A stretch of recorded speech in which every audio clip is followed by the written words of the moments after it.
الشيطان الرجيم بسم الله الرحمن الرحيم الحمد لله والصلاة والسلام على رسول الله وآله آل الله واللعنة الدائمة على أعدائهم وأعداء الله من يوم عداوتهم إلى يوم لقاء الله. أما بعد، فقال الله تبارك وتعالى في كتابه المجيد وفرقانه الحميد: أعوذ بالله من الشيطان الرجيم بسم الله الرحمن الرحيم أفحسبتم أنما خلقناكم عبثا وأنكم إلينا لا ترجعون.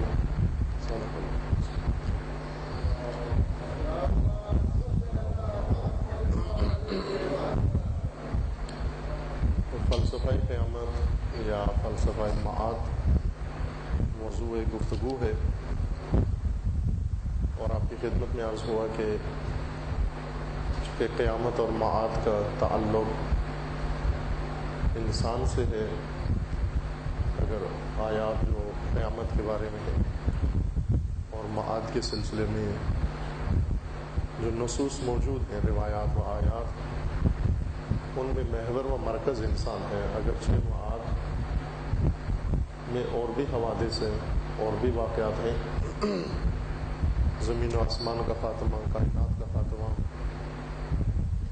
بہشت کا تذکرہ اور دیگر موجودات، ملائکہ کا موجود ہونا، لیکن مرکز و محور گویا انسان.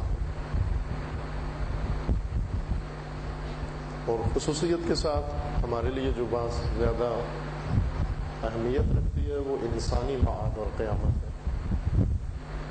اگرچہ ہمیں دلچسپی معاد کے دوسرے شعبوں سے یا دوسرے حوادث سے بیشتر ہو، لیکن جس بات کا ہماری زندگی پر اثر پڑ سکتا ہے اور ہم نتیجہ لے سکتے ہیں اس زندگی میں، وہ انسانی معاد اور انسانی قیامت ہے. اس کے لیے وہ نظام جس کے تحت خداوند تعالیٰ نے انسان کو پیدا کیا ہے اور جس کا انجام و اختتام بصورت معاد ہے، جب تک وہ نظام ذہن میں نہ آئے، اس کی تصویر، معاد کا راز انسان پر آسانی سے نہیں کھل سکتا. دو صورتوں میں معاد کا ذکر قرآن مجید نے کیا ہے، اگرچہ تعبیرات آسکیہ کے فراوان ہیں، اور ہر تعبیر اپنے مقام پر معاد اور قیامت کے لیے ایک الگ زاویہ دید ہے، ایک الگ زاویہ نگاہ ہے انسان کے لیے. خود عنوان معاد یا عنوان مرجع و رجوع، یہ آیہ مجیدہ جو ہمیشہ ہم اموات کے لیے پڑھتے ہیں، انا للہ و انا الیہ راجعون، ایک سفر ہے جو انسان بیان کرتا ہے معاد کی طرف اور قیامت کی طرف، اور وہ ہے سفر خدا سے خدا تک. انا للہ و انا الیہ راجعون.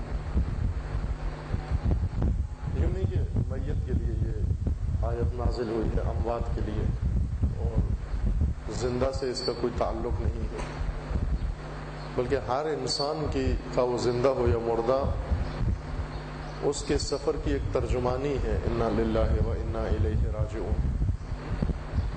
ہم حالت رجوع میں ہیں، خدا کی طرف سے ہیں اور خدا کی طرف جا رہے ہیں. اور ایک ہماری کیفیت ہے جو اس سفر میں ہم اس سفر کو اس کیفیت کے تحت انجام دے رہے ہیں.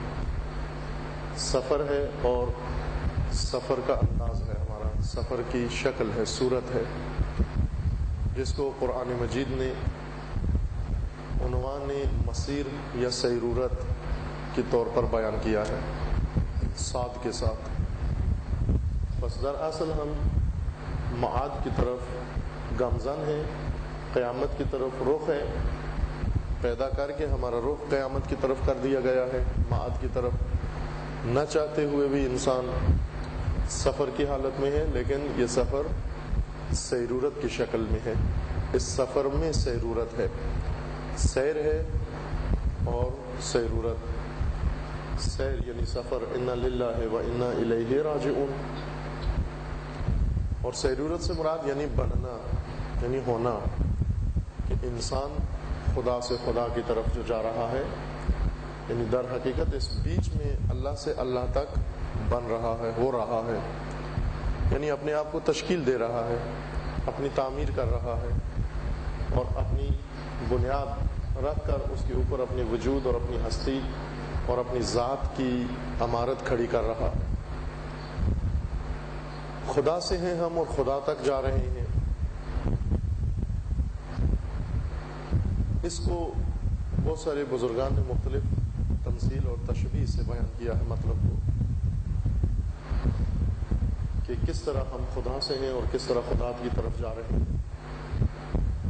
ہم اس طرح سے نہیں ہیں جیسے ایک معمار عمارت بنا دیتا ہے اور پھر عمارت بغیر معمار کے کھڑی رہتی ہے، معمار مر بھی جائے، چلا بھی جائے اور عمارت سے لا تعلق بھی ہو جائے، پھر بھی عمارت اپنی جگہ پر پابرجا رہتی ہے۔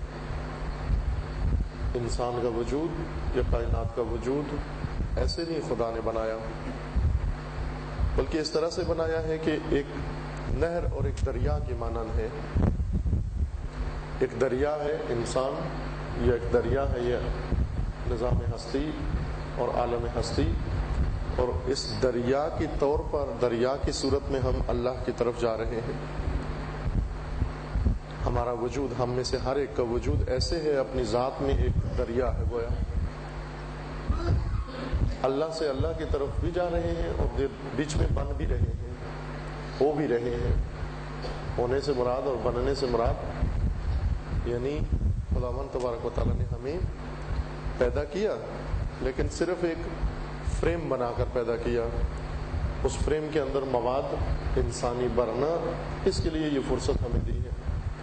دنیا میں زندگی موت سے پہلے، الدنیا مزرعۃ الآخرہ، دنیا میں یعنی اس دنیا میں آنے سے پہلے، جنم سے پہلے کا سفر وہ بھی طے کیا ہم نے، جیسا کہ گزشتہ روز آپ کی خدمت میں عرض ہوا، لقد خلقنا الانسان من سلالۃ من طین، ہم نے آپ کو مٹی سے پیدا کیا ہے۔ مٹی سے پیدا ہونے کے معنی یعنی مٹی کا وہ جوس نکال کر، خالص اس کا مواد مٹی کا نکال کر اس گوہر و جوہر سے آپ کو پیدا کیا گیا ہے، اور وہ مرحلے آپ کی خدمت میں اشارہ کیے کہ کیسے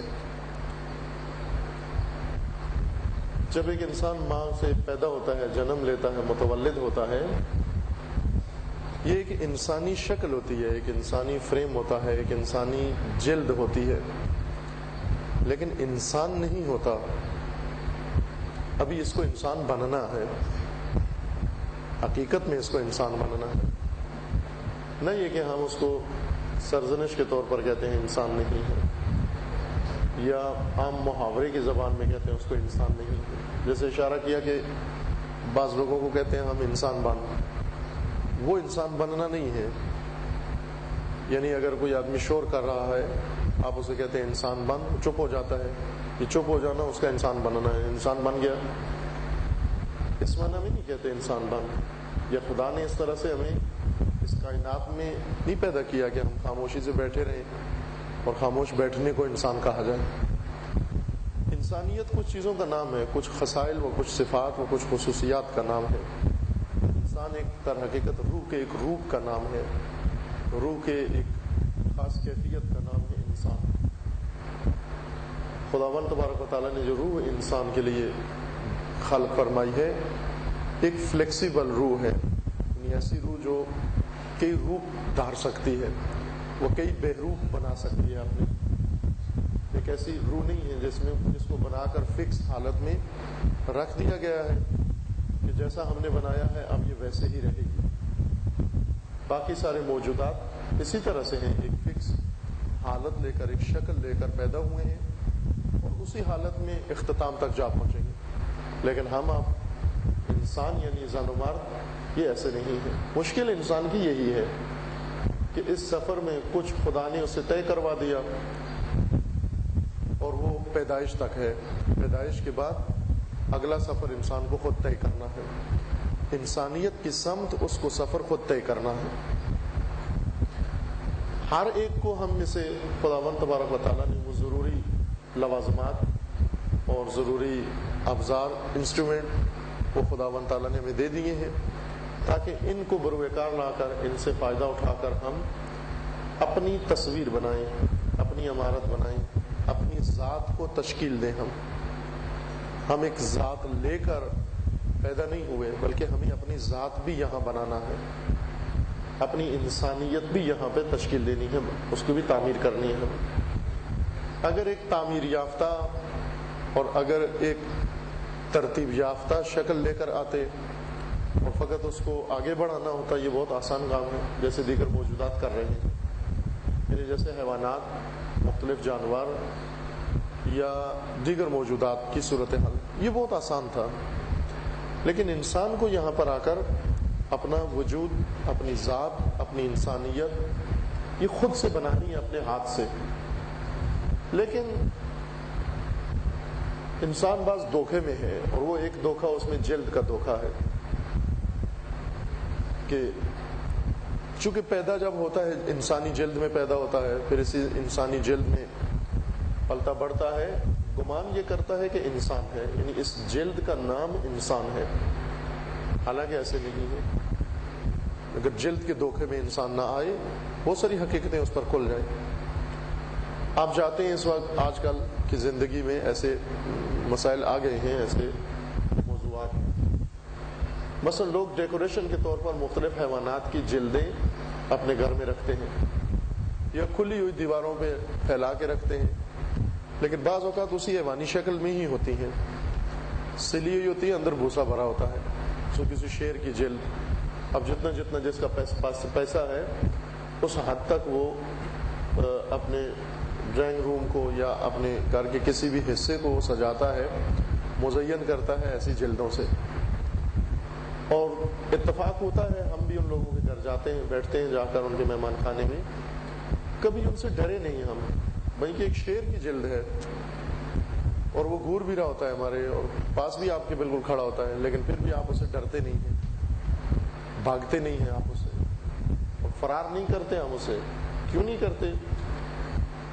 اگر کوئی ہمیں جھانسا بھی دے، اگر ڈرانا بھی چاہے کہ یہ شیر ہے، یہ کھا جائے گا آپ کو، ڈرتے نہیں ہیں، اس کے ورگلانے میں نہیں آتے۔ اس وجہ سے نہیں آتے کہ ہمیں معلوم ہے کہ یہ صرف جلد ہے، اور شیر جلد کا نام نہیں ہے، اگرچہ شیر والی جلد ہے لیکن اس جلد کے اندر شیر نہیں ہے، شیر نکال لیا گیا ہے اسے، شیر نہیں ہے، اندر بھوسا بھرا ہوا ہے، اندر گھاس بھرا ہوا ہے، اندر روئی بھری ہوئی ہے، اندر کوئی اور ایسی مصنوعی چیز ڈالی گئی ہے، اور اس بھوسے کا نام اور جلد کا نام شیر نہیں ہے، ہر چند جلد خود شیر کی ہے۔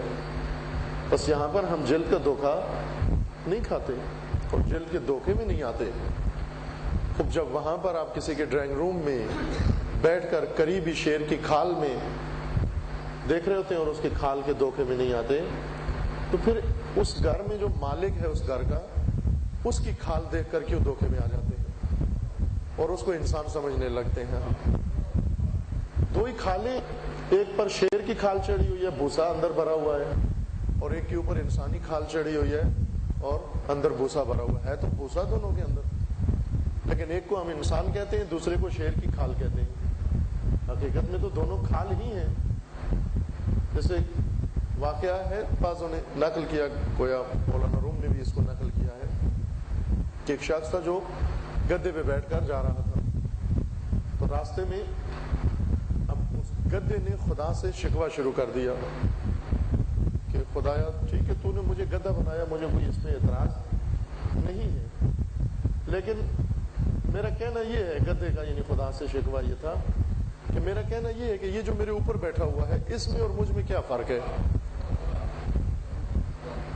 اس میں اور مجھ میں کیا فرق ہے؟ یہ کہ وہ میرے اوپر ہے اور میں اس کے نیچے ہوں مثلا، حالانکہ باقی کسی لحاظ سے کوئی فرق نہیں ہے، جتنی حماقت میری ہے اس سے بڑھ کر یہ احمق ہے، جتنا بیوقوف میں ہوں اس سے بڑھ کر یہ بیوقوف ہے، جس طرح مجھ میں کوئی سوجھ بوجھ نہیں ہے اس طرح اس میں بھی کوئی سوجھ بوجھ نہیں ہے۔ تو یہ اتنا فرق کیوں ہے کہ یہ ہمیشہ میرے اوپر بیٹھے اور میں ہمیشہ اس کو سواری دوں؟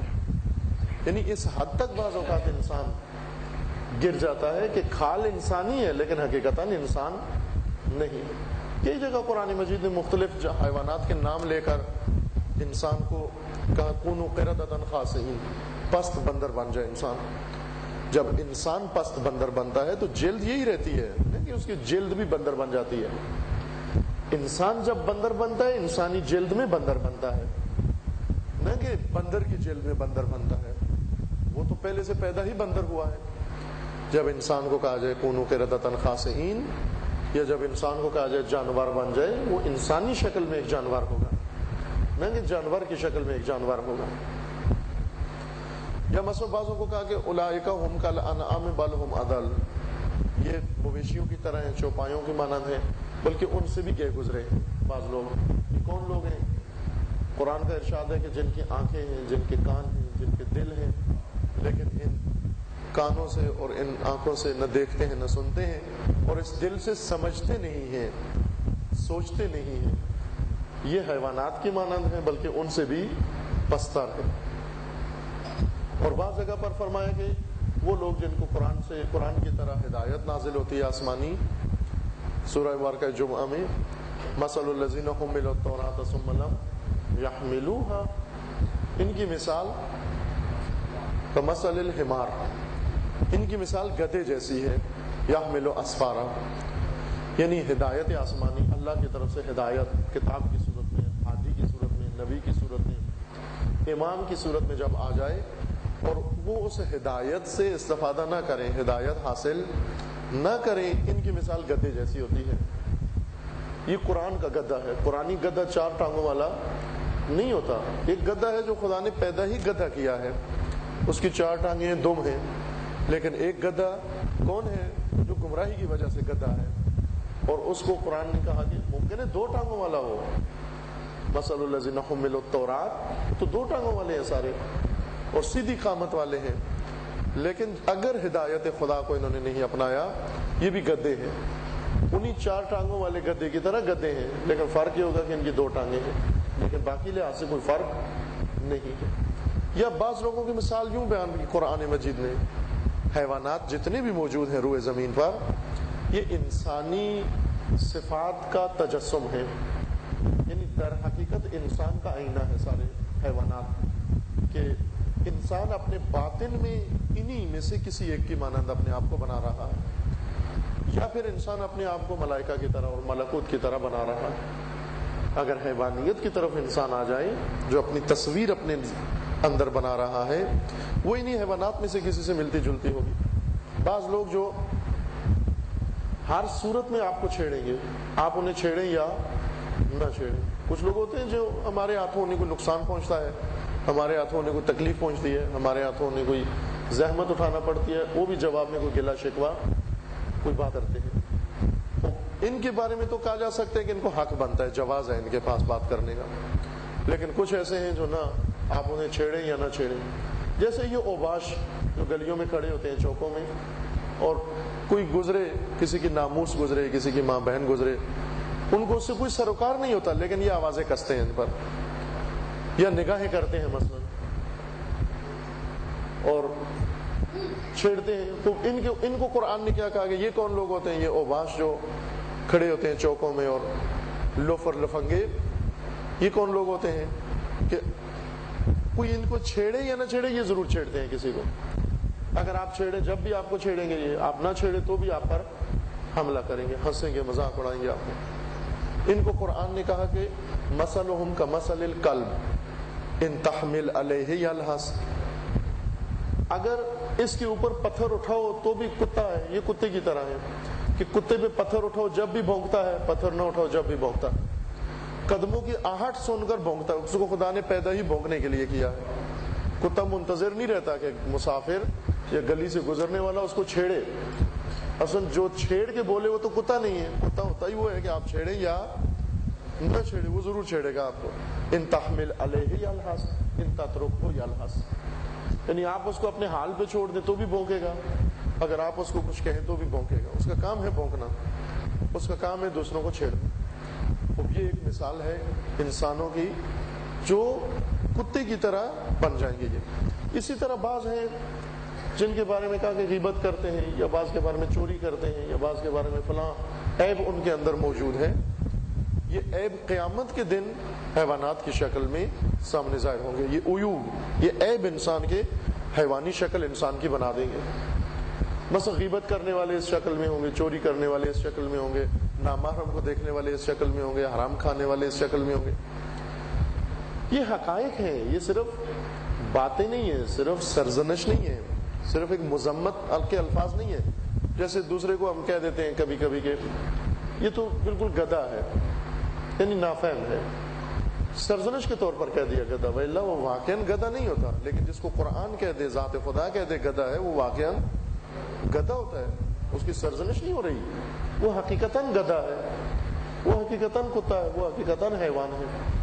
بس یہ روایت کے مطابق یہ جتنے حیوانات ہیں موجود زمین پر، یہ سارے انسانی صفات کا آئینہ ہے. پیش کر رہے ہیں کہ دیکھو کہ آپ کیا بن رہے ہو.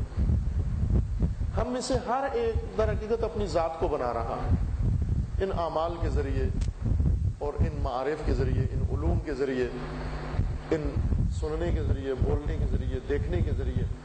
حتیٰ ایک نگاہ تک انسان کی ضائع نہیں جاتی. مثلا ایک معمار جب عمارت بنا رہا ہوتا ہے، اس عمارت سازی کے دوران جو چیز، اگر وہ مثلا فرض کریں چونا دیں تو بھی عمارت ہی بن رہی ہے اس سے، اگر سیمنٹ دیں تو بھی عمارت بن رہی ہے، گارا دیں تو بھی عمارت بن رہی ہے، اور کوئی اور میٹر اگر وہاں پر استعمال کر رہے ہیں تو وہ سب عمارت بن رہی ہے. کوئی چیز ضائع نہیں جا رہی ہے، ذرا ذرا عمارت کا حصہ بن رہا ہے. لہذا یہ جو بچوں کی ولادت کے وقت احکام ہیں والدین کے لیے، ماں باپ کے لیے، بچے کی پیدائش کے وقت، وہاں تاکید یہ کی گئی ہے کہ ماں جب بچہ پیٹ میں ہو تو کیا سوچے، اس کی نیت تک بچے پر اثر انداز ہوتی ہے، اور وہ جو کھاتی ہے وہ بچے پر اثر انداز ہوتی ہے، وہ جو لقمہ منہ میں ڈالتی ہے وہ بچے پر اس کا اثر پڑتا ہے، وہ جو تصویریں دیکھتی ہے بچے کا اس پر اثر پڑتا ہے، جو کچھ ذہن میں تصورات اس کے گزرتے ہیں وہ بھی بچے پر اثر پڑتے ہیں. آج جو بچے پیدا ہوتے ہیں کہتے ہیں نافرمان ہیں، بات نہیں مانتے. آخر کیسے بات مانے آپ کہ جب یہ بچہ ماں کے شکم میں تھا، وہ ماں کسی ٹی وی کے سامنے تھی، ماں کسی ڈرامے کے سامنے تھی، ماں کسی فلم کے سامنے تھی، تو ظاہر ہے اس وقت ماں کے ذہن میں جو کچھ گزر رہا تھا وہ بچے پر اثر پڑتا ہے. اور آج وہی نیتیں آپ کی آپ ہی کے وجود سے الگ ہو کر سامنے آ گئی ہیں. در حقیقت آج اس کی عادتیں، آج اس کے خصائل، یہ ساری در حقیقت اس ماں کے اعمال کا نتیجہ ہیں جو اس نے انجام دیے تھے. خود انسان پیدا ہونے کے بعد بھی اسی طرح اپنے آپ کو بنا رہا ہے. ہم علم کے ذریعے، عمل کے ذریعے اپنی ذات کی تشکیل دے رہے ہیں، بن رہے ہیں. ہمیں بنا کے نہیں بھیجا گیا، بننے کے لیے بھیجا گیا، بن رہے ہیں ہم. لیکن اس طرح سے بن رہے ہیں کہ اوپر پردہ ڈال دیا گیا ہے. ہم ایک پردے کے نیچے اپنے آپ کو بنا رہے ہیں، ایک حجاب کے نیچے اپنے آپ کو بنا رہے ہیں. ذات خدا اسماء اللہ میں سے ہے ستار العیوب. ذات حق ستار ہے. ستار یعنی پردہ ڈالنے والی ذات، ستر ڈالنے والی ذات، پردہ ڈالنے والی ذات. بعض ہیں ہم میں سے وہ اپنے آپ کو کہتے ہیں جی ہم تو کھری کھری منہ پہ کہہ دیتے ہیں. وہ آپ کیسے کھری کھری منہ پہ کہہ دیتے ہیں، در حالی کہ خدا نے آپ کو کھری کھری نہیں کی ہے. اگر یہی جو کھری کھری آپ کرتے ہو خدا بھی آپ کے ساتھ کھری کھری کرے، جو کچھ کرتے وہ سب برملا کر دے، وہ سب دنیا کے سامنے عیاں کر دے، گھر جانے کے قابل بھی نہیں رہو گے.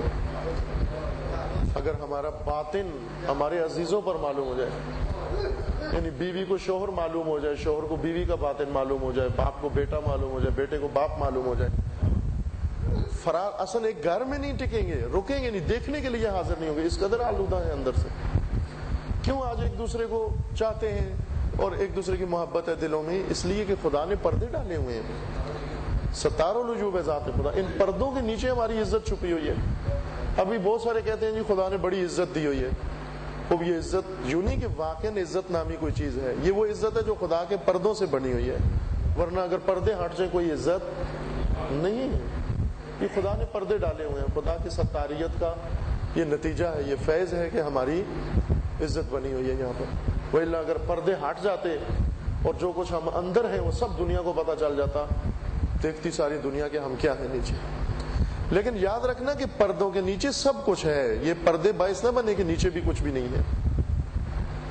یوں سمجھے آپ کے پردوں کے اندر کناتے لگا کر آپ نے کیبن بنا کر ایک ایک مصور بٹھا دیا آپ نے تصویر بنانے کے لیے. ایک ایک آرٹسٹ بیٹھا ہوا ہے اور اپنی ہی تصویر بنا رہا ہے. اور قیامت کے صفات میں سے ہے، اوصاف میں سے ایک یہ کہ یوم تبلی السرائر، قیامت پردے ہٹانے کا دن ہے، پردے کھینچنے کا دن ہے، یعنی قیامت کے دن پردے سرکیں گے، پردے ہٹائے جائیں گے. جس نے جیسا اپنے آپ کو بنایا ہے ویسے روپ میں خود کو بھی نظر آئے گا، دوسروں کو بھی نظر آئے گا، اور تمام دنیا اس کو اپنی اصلی شکل میں دیکھے گی، چونکہ پردے ہٹ جائیں گے، پردے یہیں پر ہیں. اسی وجہ سے قیامت کی صفات میں سے ہے کہ یوم یفر المرء من اخیہ، یعنی یہ وہ دن ہے جب بھائی بھائی سے بھاگے گا، جب عورت اپنے شوہر سے بھاگے گی، شوہر تو اپنی بیوی سے بھاگے گا، بیٹا اپنی ماں سے بھاگے گا، ماں اپنے بیٹے سے بھاگے گی. قیامت کا دن فرار کا دن ہے. کیوں فرار کا دن ہے؟ اس لیے کہ وہی پردے ہٹ جائیں گے. وہی پردے دنیا میں اگر ہٹ جاتے، یہیں پر فرار کر جاتے ایک دوسرے سے. آئے دن معلوم نہیں ہوتا کہ جب کسی بھی شوہر پر بیوی کے حرکات یا بیوی پر شوہر کے اعمال جب کھلتے ہیں، ایک دوسرے کے کرتوت، وہ پھر ایک ساتھ رہنے کے لیے تیار نہیں ہوتے. والدین پر جب اولاد کے کرتوت کھلتے ہیں یا والدین کی حرکات خدا نخواستہ اولاد کو معلوم ہوتی ہیں، وہ ایک دوسرے کے ساتھ رہنے کے لیے تیار نہیں ہوتے. یہ اللہ نے پردے ڈالے ہوئے ہیں جس وجہ سے ہم آپس میں ایک دوسرے کو ملتے جلتے ہیں. قیامت کے دن یہی پردے ہٹا دیے جائیں گے. یوم تبلی السرائر. اب جب پردے ہٹا دیے جائیں گے، نیچے سے کیا نکلے گا؟ نیچے سے وہ اصلی تصویریں جو یہاں پر بیٹھ کر ہم آپ اپنی بنا رہے ہیں. جیسے بنایا ہے ویسے عریاں ہو جائیں گے، ویسے کھل کے سامنے آ جائیں گے ہم. اور اس وقت قیامت میں یہ فرمان ہوگا اذ الوحوش حشرت، کہ جب وحشیوں کو حکم ہوگا کہ ان کو محشور کرو، ان کو لے جاؤ وحوش کو. وحوش کا ہوں گے، محشور تو انسان کا ہوگا، حساب و کتاب تو انسان کا ہوگا. حساب و کتاب انسان کا ہو کر پھر کہیں گے جانوروں کو لے جاؤ. یہ جانور کہاں سے آ جائیں گے قیامت میں؟ یہ یہاں کے بھیڑ بکریاں تو نہیں ہیں جو کاٹ کے کھا لیا ہم نے. یہ در حقیقت انسان ہیں جو وحوش کی شکل میں وہاں پر نمودار ہوں گے. لیکن انہی میں سے کچھ ایسے ہیں جنہوں نے اپنے شکل، اپنی باطن اور اپنی حقیقت اور اپنی روح کا روپ در حقیقت انسانی بنایا ہے اور ملکوتی بنایا ہے. جب پردہ ہٹایا جائے گا تو یہ بھی اپنی ملکوتی شکل میں اور اپنی انسانی حالت میں ظاہر ہوگی. بس اس دنیا میں در حقیقت ہم اپنے آپ کو تشکیل دے رہے ہیں. الدنیا مزرعۃ الآخرہ، یہ خوبصورت ترین تعبیر ہے دنیا اور قیامت کا رابطہ جوڑنے کے لیے، آخرت اور دنیا کا رابطہ بتانے کے لیے کہ دنیا کیا چیز ہے. دنیا دو دنیا ہے، ایک جس کی مذمت کی گئی ہے اور ایک جس کو کھیتی کہا گیا ہے. وہ دنیا جس کی مذمت کی گئی ہے، جس کو ترک کرنا ہے، جس کو چھوڑنا ہے، وہ اور دنیا ہے. اور یہ دنیا جس کو آباد کرنا ہے، جو کھیتی ہے، وہ اور دنیا ہے.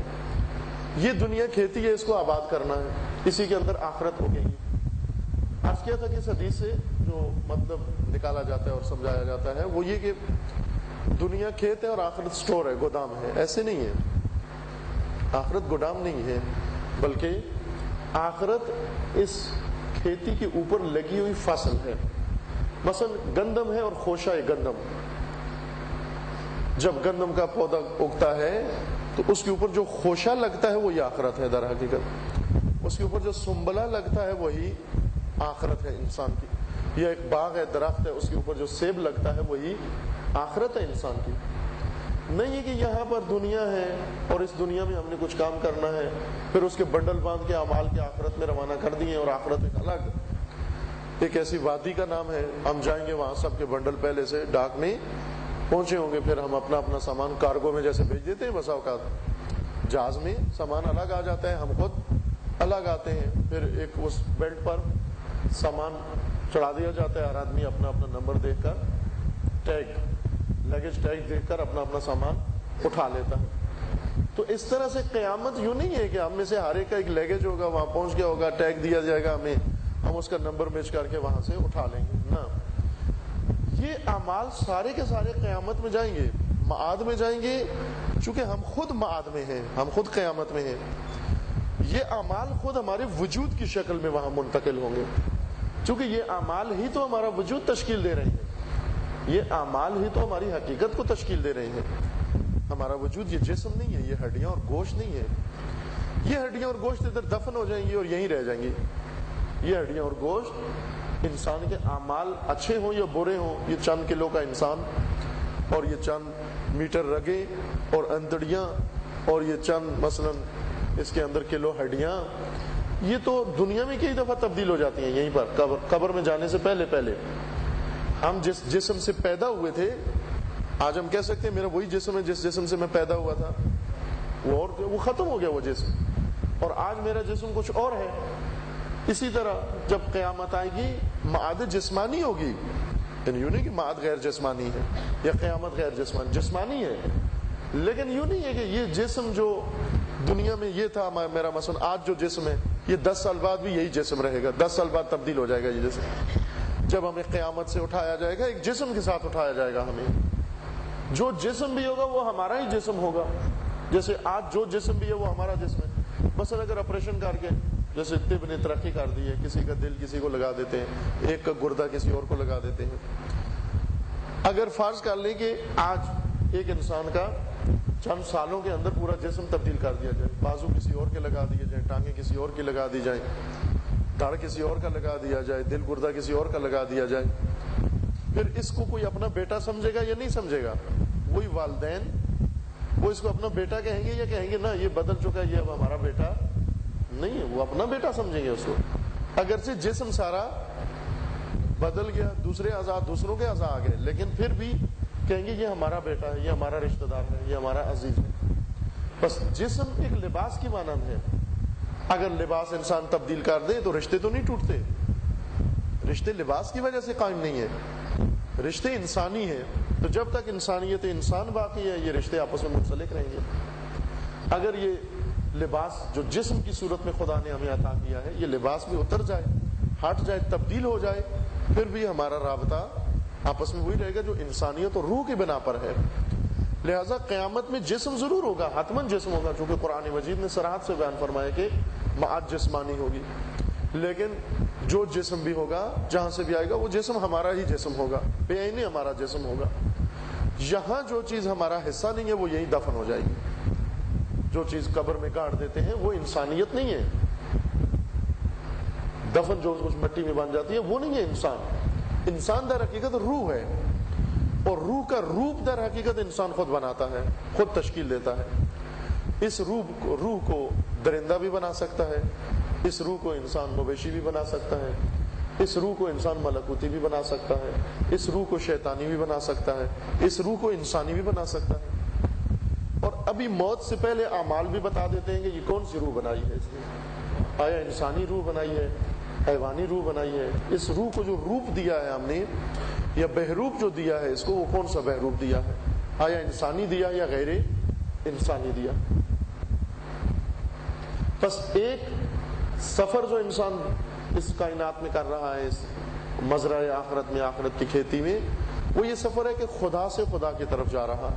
انا للہ و انا الیہ راجعون، یا ایھا الانسان انک کادح الی ربک کدحا فملاقیہ، اے انسان تو اپنے پروردگار کی طرف جا رہا ہے، تو اپنے رب کی طرف جا رہا ہے، اور تو یقیناً اپنے رب سے ملے گا، لقاء ہوگی، ملاقات ہوگی۔ قرآن نے مذمت کی ہے ان لوگوں کی جو لقاء اللہ کو جھٹلاتے ہیں، جن کا لقاء اللہ پہ ایمان نہیں ہے۔ ہر انسان کی لقاء ہوگی، لیکن کس حالت میں ہوگی، آیا انسانی حالت میں ہوگی یا غیر انسانی حالت میں ہوگی؟ ہر صورت میں ہم انسان نہیں ہیں، جو کچھ کریں ہم انسان نہیں ہیں۔ اور جلد کے چکر میں نا روز آئینے کے سامنے کھڑے ہوتے ہیں، یہی شکل ہوتی ہے، یہی رنگ ہوتا ہے، یہی صورت ہوتی ہے، یہی شمائل ہوتے ہیں، اور آئینہ ہمیں دھوکہ نہ دے گے، ہم سوئے بھی انسان تھے، اٹھے بھی انسان ہیں، پچھلے سال بھی انسان، اس سال بھی انسان ہے۔ ممکن ہے اس جلد کے اندر غیر انسانی مواد بھرا ہوا ہو۔ یہ سیرورت ہے، یہ بننا ہے، اور یہ ہو رہے ہیں، ہم بن رہے ہیں ہم۔ جیسے کل مثال دی تھی خمیر کی، کہ خمیر ہے جو گون کے رکھ دیا گیا، یہ بن رہا ہے ابھی۔ یا مثلا دودھ ہے، جب اس میں وہ مایا ڈال دیا جاتا ہے تو وہ دہی بن رہا ہے۔ اب ہم یہ سمجھتے ہیں کہ یہ پڑا ہوا ہے، اگر کسی چھوٹے بچے کو کہیں کہ یہ بن رہا ہے تو اس کی سمجھ میں نہیں آتی یہ بات۔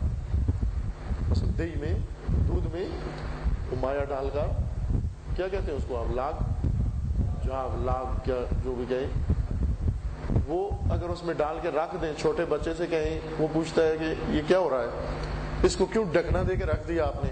آپ کیا کہتے ہیں کہ یہ بن رہا ہے۔ کیا بن رہا ہے؟ دہی بن رہا ہے۔ اس کی سمجھ میں آنے والی بات نہیں ہے کہ آخر کیسے بن رہا ہے، خود پڑے اس برتن میں کیسے بن رہا ہے۔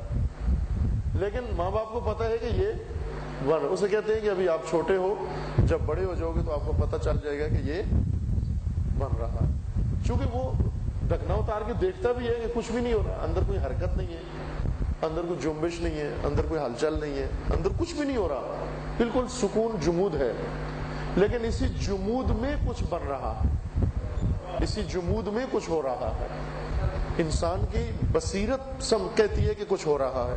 چونکہ بڑے ماں باپ میں بصیرت ہے، بچے میں صرف بصر ہے، لہذا بچے کو وہ بصیرت سے دیکھنے والی چیز نظر نہیں آتی. یہ جو سویا ہوا ہے بستر پہ یہ کچھ بن رہا ہے، یہی بیکار بے روزگار جو بیٹھا ہوا ہے یہ بھی بن رہا ہے، یہ جو کام کاج کر رہا ہے یہ بھی بن رہا ہے، یہ جو پڑھا رہا ہے یہ بھی بن رہا ہے، یہ جو عبادتیں نہیں کر رہے یہ بھی بن رہے ہیں، اور جو عبادات میں مشغول ہیں یہ بھی بن رہے ہیں. اب آپ کہیں گے ہم نے تو دیکھ لیا، وہ لیبارٹری میں جا کر دیکھ لیا، یہ نہیں بن رہا.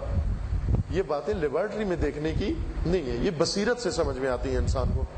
یہ آنکھ سے سمجھ میں نہیں آتی، بصیرت سے سمجھ میں آتی ہے کہ یہ انسان بن رہا ہے، انسان بن رہا ہے در حقیقت، یا حیوان بن رہا ہے یا کوئی شے دیگر بن رہی ہے. یہ ہوگی یہ سیرورت. اور عرض کیا تھا کہ جس طرح ہم خدا سے ہیں خدا کی طرف جا رہے ہیں، کس طرح؟ تو اگر خدا سے ہیں خدا کی طرف جا رہے ہیں تو ہمیں ایسے بھیجا کیوں گیا؟ پہلے ہی خدا کے پاس تھے وہیں رکھتے ہمیں، کیوں ادھر روانہ کر دیا اور پھر کہا کہ اب لوٹ کر ہمارے پاس ہو؟ پہلے ہی اپنے پاس رکھتے، اللہ کے پاس تھے وہیں پر ہوتے، ابھی بھی وہیں پر ہوتے. کیوں اپنے سے دور کر دیا، یہاں بھیج دیا اور مشکلات میں ڈال دیا ہمیں؟ انا للہ و انا الیہ راجعون.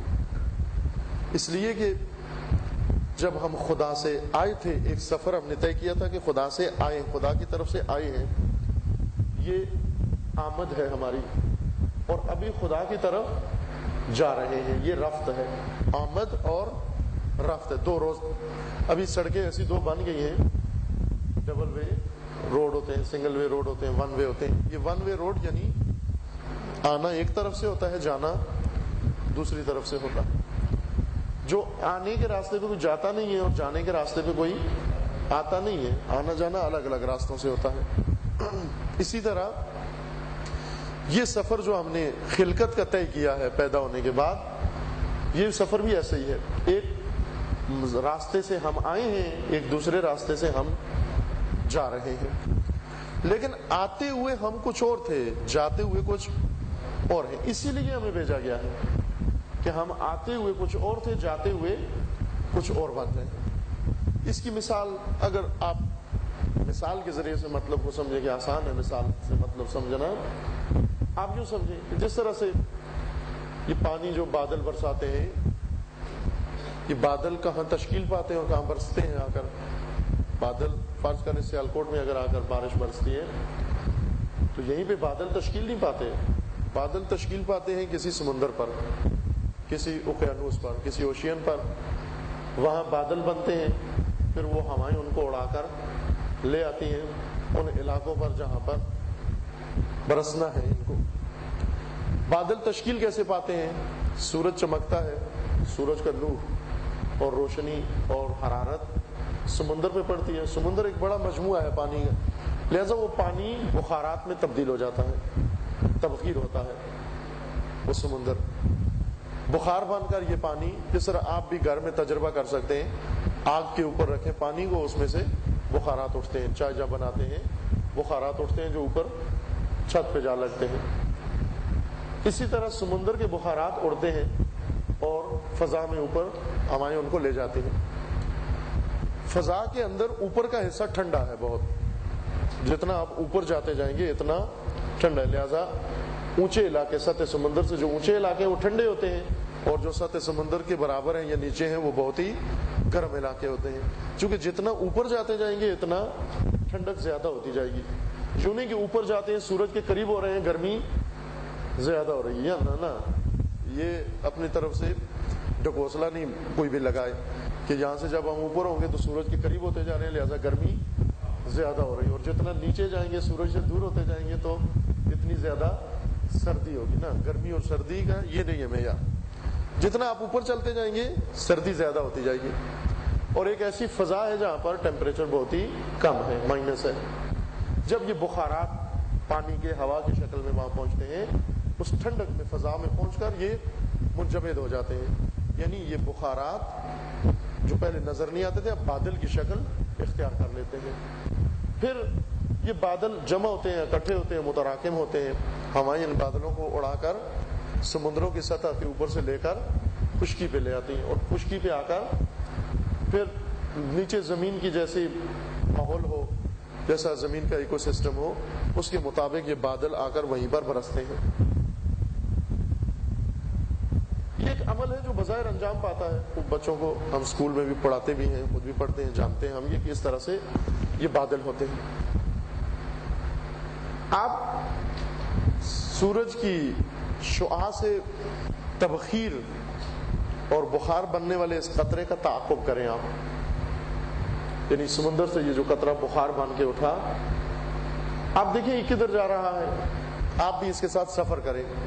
اب ظاہر ہے ہم اس کے ساتھ جسمانی سفر تو نہیں کر سکتے، لیکن ایک ذہنی سفر کر سکتے ہیں. ابھی شروع کرتے ہیں اس کے ساتھ ذہنی سفر. سورج کی دھوپ پڑی ہے سمندر پر، سمندر سے ایک قطرہ بخار بن کے اٹھتا ہے، ابھرتا ہے، اور یہ جا کر ایک فضا میں ٹھنڈا ہوتا ہے. پہلے بخار تھا، پھر جا کر ٹھنڈا ہوتا ہے، بادل کی شکل اختیار کر لیتا ہے دھوئیں کی. پھر یہ بادل ہواؤں کے مدد سے منتقل ہوتے ہیں خشکی کے اوپر. آپ بھی ساتھ ساتھ آ رہے ہیں ذہنی طور پر. پھر خشکی میں آ کر کسی پہاڑ پر، کسی میدانی علاقے پر برستے ہیں یہ بادل، بارش بن جاتی ہے. یہی بادل پانی کا قطرہ بن کر ٹپک پڑتا ہے زمین پر. زمین پر ٹپک کر یہ قطرہ یا زمین کے اندر دھنس جاتا ہے یا زمین کے اوپر بہہ نکلتا ہے. آپ اپنی سہولت کے لیے وہ قطرہ فرض کریں جو بہہ نکلتا ہے. زمین کے اوپر بہہ نکلا دوسرے قطرات کے ساتھ، کسی نالی میں، کسی جگہ سے، پہاڑوں سے یہ بہہ کے نکلا اور کسی ندی نالے میں آتا ہوا کسی نہر میں، کسی دریا میں آپ پہنچا، اور آپ ساتھ ساتھ اس کے آ رہے ہیں. اور یہ دریا سارے بہتے ہوئے مثلا کہاں برسا آ کر؟ کوئی ہمالیہ پر، ہمالیہ پہ یہ برسا، اور ہمالیہ پہ برس کر آپ پیچھے پیچھے آ رہے ہیں اس کے. اس قطرے کے ساتھ ساتھ آپ سفر کر رہے ہیں. یہ قطرہ آیا دریائے سندھ میں، اور دریائے سندھ پورے صوبوں سے گھومتا گھومتا یہ آ گیا، پھر کہاں پہنچ گیا؟ سمندر میں چلا گیا. یہ قطرہ اٹھا کہاں سے تھا؟ سمندر سے اٹھا تھا. پہنچا کہاں پر؟ سمندر میں پہنچا. لیکن فرق کیا ہوا؟ یہ قطرہ جو سمندر سے اٹھا تھا سمندر میں جا پہنچا، فرق کیا پڑا؟ اس لیے کہ جب سمندر سے اٹھا تھا ایک کھارے پانی کا قطرہ تھا، کھارا پانی تھا، لیکن اب یہ دنیا جہان کا سفر کر کے جو لوٹ رہے تو میٹھے پانی کا قطرہ ہے. اب یہ وہ قطرہ نہیں ہے جو اٹھا تھا وہاں سے، وہ پینے کے قابل نہیں. بس اسی لیے انسان کا وجود، ہم اللہ سے ہیں، اللہ کی طرف جا رہے ہیں. اللہ نور السماوات والارض، ایک جلوہ خدا. لیکن نور کی سورج کی شعاع پڑی سمندر پر، سمندر کا ایک قطرہ بخار بن گیا، اڑ گیا. اسی طرح ایک جلوہ خدا سے ایک قطرہ، ایک وجود پیدا ہو گیا. اس سے پھر اس نے سفر شروع کر دیا. 60 سالہ، 70 سالہ، 100 سالہ اس نے عمر گزاری. پہاڑوں میں گزاری، ندیوں میں گزاری، دشت میں گزاری، عبادت گاہوں میں گزاری، کلبوں میں گزاری، جہاں گلی کوچوں میں جہاں بھی گزاری اس نے. در حقیقت یہ قطرہ کدھر جا رہا ہے؟ اسی طرف جا رہے ہیں جہاں سے یہ آیا تھا. لیکن فرق یہ ہوگا کہ وہاں سے آتے ہوئے ایک نطفہ تھا، یہاں سے جاتے ہوئے ایک ولی خدا ہے. یوں نہیں کہ جو آیا تھا وہی جا رہا، آتے ہوئے کچھ اور تھا، جاتے ہوئے کچھ اور ہے. وہ کسی شاعر کے مطابق کہ او نہ ہم بھی سیر کریں کوئی طور کی. موسیٰ سے آج ضرور کوئی بات ہوئی ہے کہ او ہم بھی کوئی طور کی سیر کریں. موسیٰ سے ضرور کوئی ایسی بات ہوئی ہے، موسیٰ سے ضرور کوئی بات ہوئی ہے. جاتے میں قدم اور تھے، آتے میں قدم اور. یعنی موسیٰ جب طور پہ جا رہے تھے کچھ اور انداز تھا، جب واپس آئے تو کچھ اور انداز. معلوم ہوا طور پہ کچھ گزرا ہے، طور پہ کوئی واقعہ پیش آیا ہے. او نہ ہم بھی سیر کریں کوئی طور کی. تو ہم بھی جائیں طور کی سیر کریں، شاید ہمارے بھی قدم جاتے ہوئے کچھ اور ہوں، واپسی پر کچھ اور ہوں. انا للہ و انا الیہ راجعون. یہ قطرہ خدا کی طرف سے آیا تھا، لیکن اس قطرے کو مہلت دی گئی اس دنیا میں، اس کھیت میں، مزرعہ آخرت میں، تاکہ یہ قطرہ ایک کمال کا مجموعہ بن کر، تکامل حاصل کر کے، کمالات تک پہنچ کر اب جب واپس جائے تو ایک خالی قطرہ نہ ہو، بلکہ ایک کمال یافتہ انسان ہو، ایک ایسا انسان ہو جو ملکوتیوں کا بھی امام ہو، ان سے بھی اشرف ہو، ان پر بھی مقدم ہو۔ یہ یعنی انسان میں یہ صلاحیت رکھی ہے جن کے اندر، جن کو بنا کے بھیجا گیا ہے اور جن کو بننے کے لیے بھیجا گیا ہے، دونوں چیزوں میں یہ خوبی ہے۔ دیکھیں کہ آپ کو آٹا دے دیا جائے اور ساتھ روٹی پکا کے دے دی جائے، آٹے اور روٹی میں یہ فرق ہے کہ روٹی جیسے ہے ویسی کھانی پڑے گی آپ کو، جس گندم کی ہے، جس طرح پکی ہوئی ہے، وہ کہتے ہیں پتیری ہے، خمیری ہے، جلی ہوئی ہے، جیسی پک گئی ویسی آپ کو کھانی ہے۔ اب آپ اس کا اور کچھ بھی نہیں بگاڑ سکتے، جیسی اسے پکا دی آپ کھائیں گے۔ لیکن اگر آٹا گھر میں ہے تو آپ کے اپنے اختیار میں ہے، چاہے پراٹھا بنا لیں، چاہے پتیری بنا لیں، چاہے خمیری بنا لیں، چاہے بیکری کی بنا لیں، چاہے گھر کی بنا لیں، تنور کی بنا لیں، توے کی بنا لیں، جیسا بنانا چاہیں آپ کے اختیار میں۔ آٹا ایک ایسی چیز ہے کہ آپ کے اختیار میں ہے۔ اگر آپ کو اسی آٹے سے روٹی بنا کر دی جاتی، آپ مجبور ہوتے اسی کو کھانے پر، سخت ہے تو بھی کھاتے، نرم ہے تو بھی کھاتے۔ لیکن جب خود آپ کے ہاتھ میں دے دیا گیا یہ آٹا، یعنی جیسے مرضی ہے اس کو پکا لے۔ اب ہر ایک آٹا لے کر دیکھیں کیسے پکا رہا ہے، کیسے بنا رہا ہے۔ ہمارا وجود بھی اس آٹے کی طرح ہے، ہمیں خدا نے جو روح بندی ہے وہ سمجھے اس آٹے کی طرح ہے۔ اس کو اب جیسے بنانا چاہیں آپ بنا سکتے ہیں، اس کو ایک باکمال روح بنانا چاہیں بنا سکتے ہیں، اس کو وحشی اور درندہ روح بنانا چاہیں بنا سکتے ہیں، اس کو شیطنت محض روح بنانا چاہیں جو شیطان محض ہو جائے بنا سکتے ہیں، اس کو محض درندہ بنانا چاہیں بنا سکتے ہیں، اس کو حیوان بنانا چاہیں بنا سکتے ہیں، اور اس کو آپ ایک فرشتہ بنانا چاہیں بنا سکتے ہیں، اور اس کو ایک انسان بنانا چاہیں تو بھی بنا سکتے ہیں۔ یعنی اتنی فلیکسیبل ہے یہ، اس قدر یہ روح آپ کے اختیار میں رام ہے، نرم ہے، مسخر ہے کہ جو آپ اس کو رنگ دینا چاہیں، روپ دینا چاہیں، وہ آپ دے سکتے ہیں اس روح کو۔ اور جو بنائیں گے اسی روح کے ساتھ معشور بھی ہوں گے۔ معاد میں جلد کے ساتھ، اس جلد کے ساتھ معشور نہیں ہوں گے، روح کے اصلی روپ کے ساتھ معشور ہوں گے جو ہم نے یہاں پر اس کو تشکیل دیا۔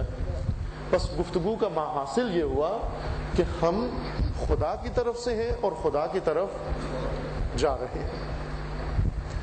پہلے دن آپ کی خدمت میں ایک نقطہ عرض کیا تھا کہ بعضوں کے ذہن میں یہ ہے کہ صرف ہم ہی ہیں بس، اور جب ہمارا خاتمہ ہو جائے گا، خدا کی ذات اکیلی ہو جائے گی، پھر اس کے بعد کیا بنے گا۔ یہ تصورات انسان کو بہت زیادہ ہیں اپنے بارے میں، ہر جگہ پر اپنے آپ کو محور سمجھنا، اپنے آپ کو ہی سب کچھ سمجھنا کہ ہمارے علاوہ کوئی بھی نہیں۔ نہ ممکن ہے ابھی اسی وقت اس کائنات میں ایک اور سیارہ ہو، اس پر بھی مخلوق ہو، یہ تو کوئی رد نہیں کر سکتا، کوئی دلیل نہیں ہے ہمارے پاس کہ نہ ہو۔ جیسا کہ علوم ہیں ابھی اس چیز کے درپے ہیں، ایسی ٹیکنالوجی سے مدد لے کر کشف کر رہے ہیں، بلکہ کافی حد تک موجود شواہد اس بات کی نشاندہی کرتے ہیں کہ ایسے شواہد موجود ہیں کہ کوئی زندہ مخلوق اس زمین کے علاوہ بھی کہیں ہے۔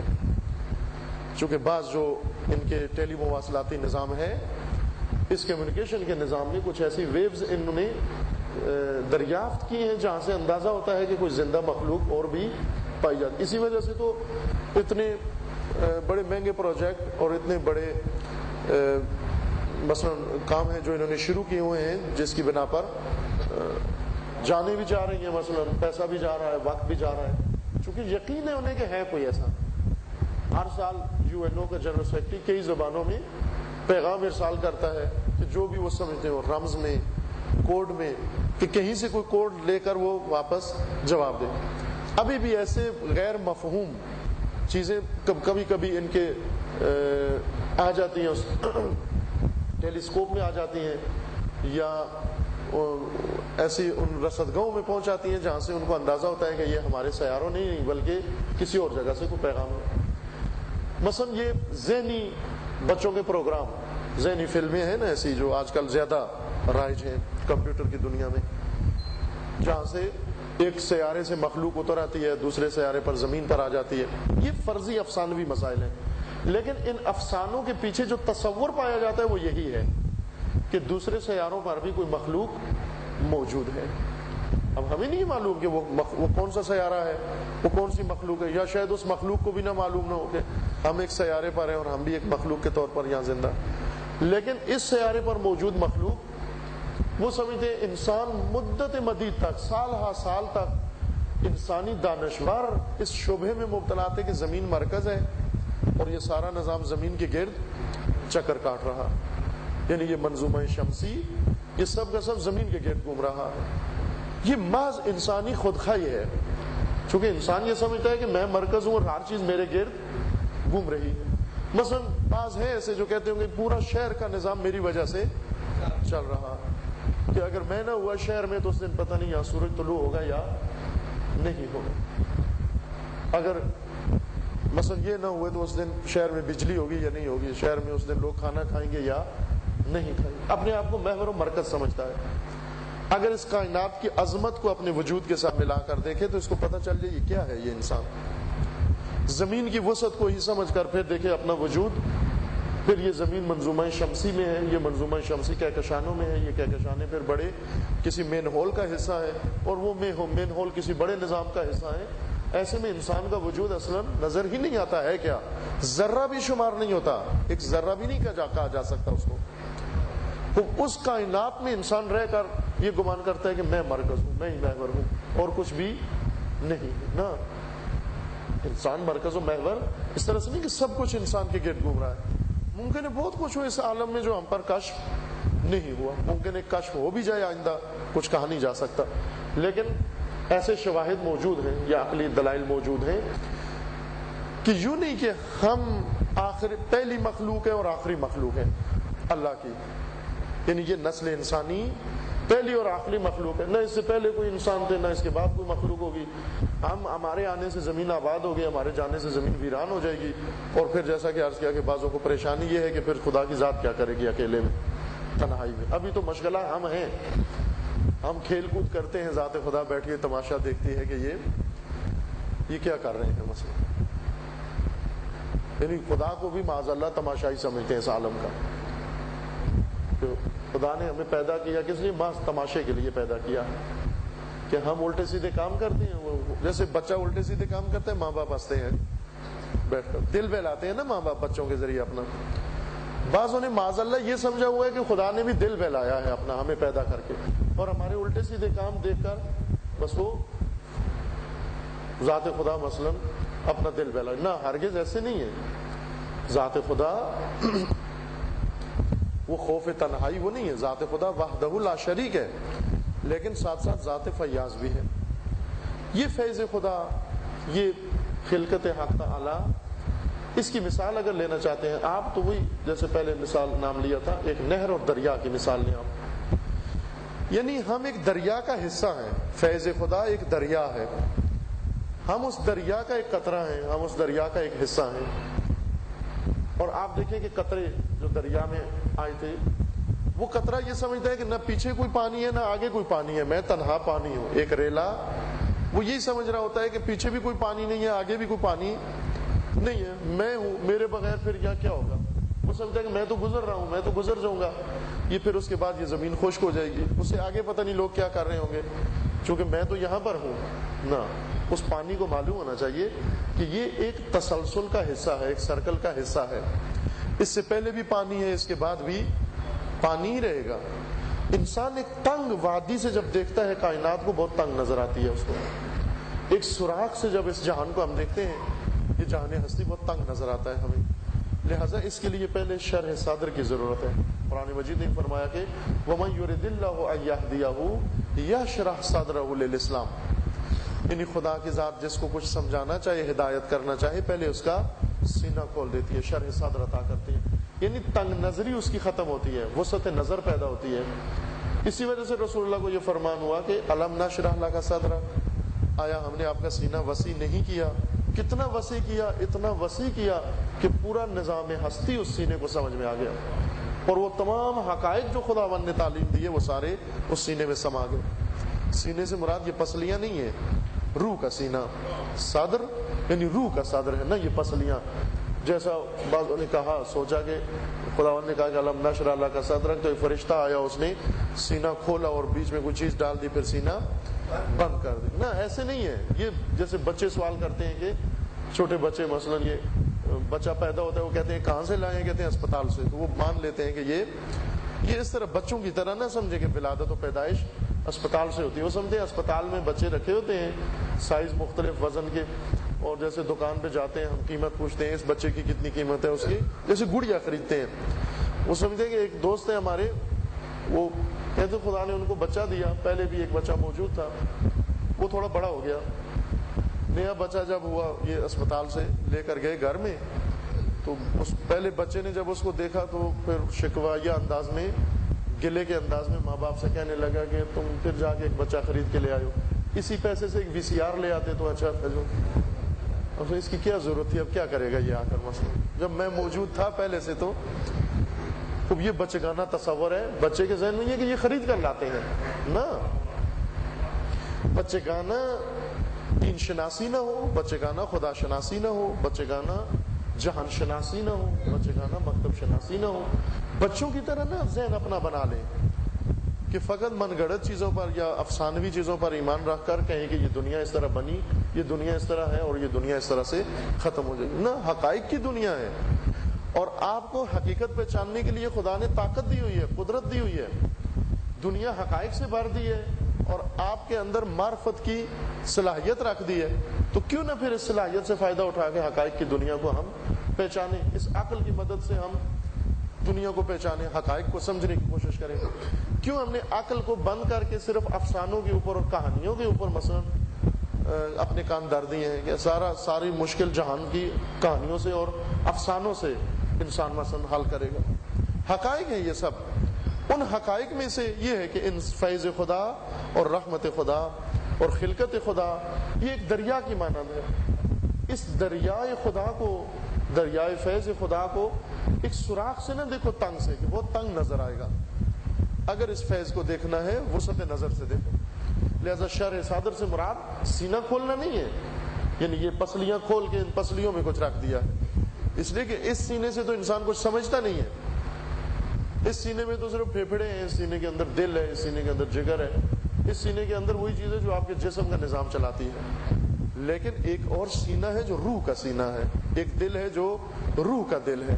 صدر روح اور قلب روح ہے، جس سے دریافت کرتے ہیں آپ، جس سے سمجھتے ہیں آپ، جس سے سمجھاتے ہیں آپ، جو علم کا خزینہ ہے، جو معرفت کا خزینہ ہے، وہ در حقیقت کھولا جاتا ہے. اور اس کے اندر مثلا تنگ نظر انسان کہتے ہیں فلاں بہت تنگ نظر انسان ہے، آپ کہیں پرواہ نہیں ہے، میں کل اس کو لے جاتا ہوں ایک ڈاکٹر کے پاس اور اسے کہتا ہوں کہ تھوڑی سی اس کی نظر کو، آنکھوں کو کھول دے، مثلا 1 انچ اور آنکھ بڑھا کے اور چوڑائی لمبائی اس کی بڑھا دے، تاکہ کیا ہو جائے، وسیع نظر انسان ہو جائے.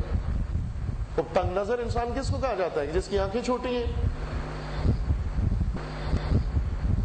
تاکہ اس کی آنکھوں کا سائز بڑا کروا کے لے جائے تو وہ وسیع نظر انسان ہو جائے گا. وہ تنگ نظر انسان یعنی جس کی روح کے اندر دوسروں کی گنجائش نہیں ہے، یعنی تنگ دل انسان، تنگ ظرف انسان. اور وسیع نظر انسان یعنی جو مسائل کے صرف ظاہر کو نہیں دیکھتا بلکہ وہ دور تک سوچتا ہے، وسیع نظر انسان ہے. اسی طرح تنگ دل اور کھلا دل یا تنگ سینہ اور کھلا سینہ یہ صرف جسم نہیں ہے، پسلیاں نہیں ہے، بلکہ روح ہے. یعنی وہ سینہ جس میں تمام حقائق عالم سما جائیں، اور وہ سینہ جس میں ایک بات بھی نہیں سماتی، ایک حقیقت بھی نہیں سماتی، اسے ہضم نہیں ہوتی. ان دو سینوں میں بہت بڑا فرق ہے. ایک کو سمجھائیں 2 + 2 4 ہوتے ہیں، یہ بھی نہیں سمجھ میں آتی، اور ایک کو کل کائنات ہستی کا علم بتا دیا جاتا ہے، وہ اس کے سینے میں آ جاتا ہے. اور یہ 2 سینے ایک جیسے نہیں ہیں، یہ 2 سینے ایک جیسے نہیں ہیں. ایک کو خدا نے ہدایت کر دی، دوسرے کو خدا نے تنگ کر دیا. بس اس جہان ہستی کو ہم تنگ نگاہ سے نہ دیکھیں، تنگ سوراخ سے نہ دیکھیں اس کو، تاکہ ہمیں بہت تنگ نظر آئے. ایک دریا ہے، اس دریا کے ایک حصے میں آپ ہیں، اس دریا سے پہلے بھی پانی ہے اور اس دریا کے بعد بھی پانی. اتفاقاً خداوند تعالیٰ نے اپنے فیض کو اور اپنی رحمت کو اور اپنی مخلوق کو جو قرآن میں تشبیہ کے ساتھ بیان کیا، وہ بھی پانی کی تشبیہ دی. یعنی خداوند تبارک و تعالیٰ نے آسمان سے پانی نازل کیا ہے. انزل من السماء ماء فسالت اودیۃ بقدرھا، یعنی خداوند نے یہ پانی نازل کیا ہے اور یہ پانی اپنی مقدار میں بہ رہا ہے. اگر پانی کی مانند ہے ہم تو پھر پانی ہم سے پہلے بھی ہے اور پانی ہم سے بعد بھی ہوگا، رکے گا نہیں. یہ آپ یوں نہ سمجھو کہ جس ریلے میں آپ ہیں وہی سب کچھ ہے اور نہ اس کے کوئی بعد ہے نہ اس کے پہلے ہے. فیض خدا ہمیشہ سے جاری اور جاری رہے گا. عمدہ نقطہ جو معاد کے لیے سمجھنا ضروری ہے کہ معاد ایک رجوع ہے. ہم چلے تھے جہاں سے اسی ذات کی طرف لوٹ رہے ہیں. اللہ سے آئے تھے اللہ کی طرف لوٹ رہے. عود کرنے کو معاد کہتے ہیں. یا اس نقطے پر جس نقطے پر ہم عود کریں گے، رجوع کریں گے، واپس جائیں گے، اس نقطے کو معاد کہتے ہیں، قیامت کہتے ہیں. قیامت یوں نہیں کہ ہر چیز کے اختتام کا نام ہے نا، نوبت کے ساتھ باری اپنی باری پر اپنے انجام کے پہنچنے کا نام ہے، اپنے نتیجے تک پہنچنے کا نام ہے، نہ کہ ہر چیز کے خاتمے کا نام ہے اور اس کے بعد سب کچھ ختم ہو جائے گا. تدریج ہے اس میں. جس طرح ہر دریا کا ایک ریلا اپنی باری پر سمندر میں پہنچ جاتا ہے، یعنی جہاں سے چلا تھا وہاں پر پہنچ جاتا ہے، تو وہ پہنچ کر یہ نہ کہے کہ چھٹی. بعض لوگ ہوتے ہیں جب خود پہنچ جاتے ہیں باقیوں کے لیے چھٹی کا اعلان کر دیتے ہیں، تعطیل. ہم اسکول پڑھتے تھے چھوٹے بچپن میں، ایک ہمارے ساتھ تھا جس کی عمر بڑی تھی، زیادہ تھی، یعنی پہلی کلاس کے بچوں میں اس کی عمر شاید چوتھی کلاس 5ویں کے برابر تھی، لیکن وہ پہلی کلاس میں ہی بار بار فیل ہوتے ہوتے کئی سال اس نے پہلی کلاس میں لگا دیا اور بعد میں سمجھ بھی آیا کہ کیوں ہمیشہ پہلی کلاس میں ہی. استاد نے پہلی کلاس کو سبق پڑھایا اور اس نے آ کر اعلان کر دیا کہ پہلی کلاس والوں کو چھٹی. اس نے چھٹی کرا دی سب کی. اب وہ کچھ استاد کے ہاتھوں چڑھے، کچھ بچ گئے. بعض ہیں جو آ کر چھٹی کرا دیتے ہیں، کبھی دین کی چھٹی کرا دیتے ہیں، کبھی کسی عبادت کی چھٹی کرا دیتے ہیں، کبھی خلقت کی چھٹی کرا دیتے ہیں. یہ وہ نالائق ہیں جو پہلی کلاس میں ہی چند سال سے رکے ہوئے، نہ خود آگے جاتے ہیں نہ دوسروں کو آگے جانے دیتے ہیں. تو چھٹی کرا دیتے ہیں، ہر چیز کی چھٹی کرا دیتے ہیں. چھٹی بس. آخر چھٹی میں تو کہیں پہنچیں گے نہیں، ہم تعطیل میں تو کہیں پہنچیں گے نہیں. اگر دین خدا تعطیل ہو گیا، اگر معرفت تعطیل ہو گئی، اگر علم کی تعطیل ہو گئی، اگر عقل کی بعضوں نے عقل کی چھٹی کرا دی. عقل کی چھٹیاں ہیں، ایک دن بھی اس کو نہیں آنے دیتے، استعمال نہیں کرنے دیتے. بعضوں نے علم کی چھٹی کرا دی، بعضوں نے معرفت کی چھٹی کرا دی، بعضوں نے دین کی چھٹی کرا دی، قرآن کی چھٹی کرا دی. کس نے حق دیا کہ آپ وہ چیزیں جو خدا نے انسان کو عطا کی ہیں کہ ان کی بنا پر اپنا تکامل پیدا کرے، اپنا تکامل حاصل کرے، ان کو تعطیل کرا دیا، اپنی چھٹی کرا دیا؟ حق نہیں پہنچتا انسان کو. یہ سب سے بڑا ظلم ہے. ایک تعبیر جو ہماری زبانوں پر قرآن نے چڑھائی ہے یہ کہ ہمیشہ کہا کرو انی ظلمت نفسی فاغفر لی. بعض انبیاء کی زبانی یہ کہلوایا کہ ہمیشہ کہتے رہو انی ظلمت نفسی فاغفر لی. یہ کون سے ظلم ہے؟ فراوان ہے چھوٹے بڑے ظلم. ان میں سے ایک یہ ہے کہ یہ جو بعض چیزوں کی ہم نے چھٹی کر دی ہے، یہ بھی ایک ظلم ہے اپنے اوپر. ظاہر ہے اس کائنات میں رہ کر انسان حقائق عالم سے جب آشنا نہ ہو، حقائق سے بری کائنات کے اندر لے کر حقائق سے دور ہو، تو یہ چھٹی انسان کے اوپر ظلم ہے، اپنے اوپر ظلم ہے. اپنی عقل و اپنی معرفت کی چھٹی قرار دینا یہ اپنے اوپر ظلم ہے. اس میں اگر انسان غور کرے، اس میں انسان اگر دقت کرے، اسے معلوم ہو جائے گا کہ کہاں سے آیا ہے اور کدھر جا رہا ہے. امیر المومنین علیہ السلام کا فرمان ہے کہ خدا رحمت کرے اس شخص پر جو یہ جانتا ہے میں کہاں سے ہوں اور کہاں جا رہا ہوں، جو یہ جانتا ہے کہ میں خدا سے ہوں اور خدا کی طرف جا رہا ہوں. یہ تصدیق ہو جائے، یہ جملہ صرف سننے کی حد تک سماعت نہ رہے بلکہ یہ تصدیق ہو جائے. ہر انسان اپنی آنکھوں سے دیکھے کہ میں یہاں سے آیا ہوں، ادھر جا رہا ہوں. یہ آنکھوں سے دیکھنا شروع کر دے. دل شہادت دے اس بات کی، عقل گواہی دے اس بات کی کہ میں اللہ کی طرف سے ہوں اور اللہ کی طرف جا رہا ہوں. یہ بغیر معرفت خدا کے حاصل نہیں ہو سکتا. ظاہراً گھنٹی پہلے سے بچ چکی ہے. اگر کوئی سوال ہے تو بیان کریں، باقی مطلب کل انشاءاللہ عرض ہوگا آپ کی خدمت.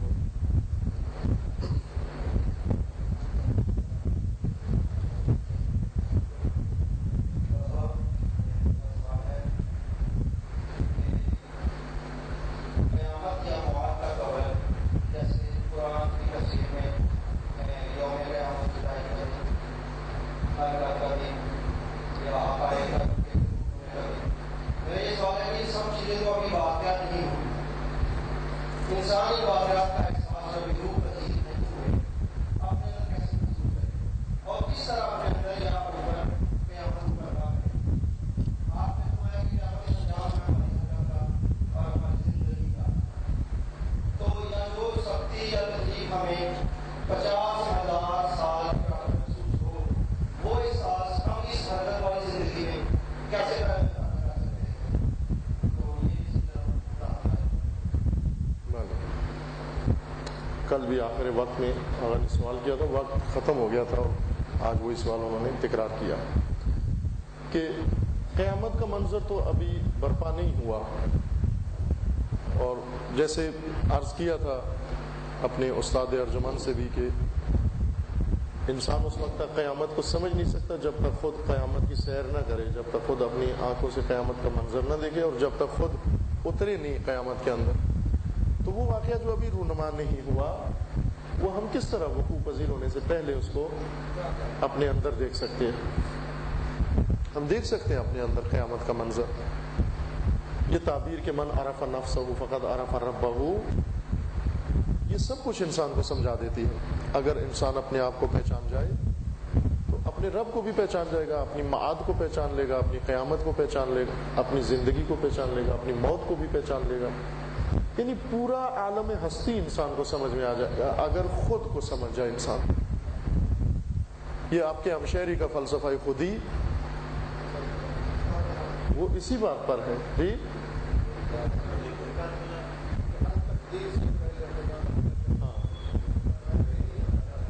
پورا ایک فلسفہ ہے ان کا خودی کا، یہ اسی خودی کے بارے میں ایک جملہ ہے۔ یعنی اگر آپ عربی فارسی کلام ان کا اردو فارسی کلام پڑھیں تو آپ کو اکثر یعنی شاید 70% حصہ ان کی شاعری کا وہ اسی خودی کے فلسفے کے اوپر ہے۔ خودی کیا ہے، خودی کی تشکیل کیا ہے، خودی کا سر نہاں کیا ہے، راز خودی کیا ہے، رمز خودی کیا ہے، آثار خودی کیا ہے، آثار کیا ہیں اس کے، کیسے وجود میں آئے، کیسے پنپتی ہے انسان کے اندر، یہ ساری چیزیں۔ یعنی آپ یوں کہہ سکتے ہیں کہ ایک ایسا مفکر و ایک ایسا فیلسوف کہ جس نے خود کی شناخت کی اور دوسروں کو بھی یہ راستہ بتایا، اور صحیح راستہ ہے۔ یعنی قرآن و سنت سے اگر ہم دیکھیں روایات سے تو بالکل صحیح راستہ نظر آتا ہے۔ قرآن مجید میں بھی ہے کہ لا تکونوا کالذین نسوا اللہ فانساہم انفسہم، ان لوگوں کی طرح نہ بن جاؤ جو خدا بیٹھے اور خدا فراموشی اپنا پتہ ڈھونڈ لے۔ اس کو کل کائنات معلوم ہو سکتا ہے اور ہر چیز اپنے اندر اس کو معلوم ہو سکتی ہے، لیکن مشکل ترین معرفت دنیا کی وہ یہی ہے کیا ہے، لیکن ابھی تک اس کو اپنا سراغ نہیں ملا۔ ایک دوسرا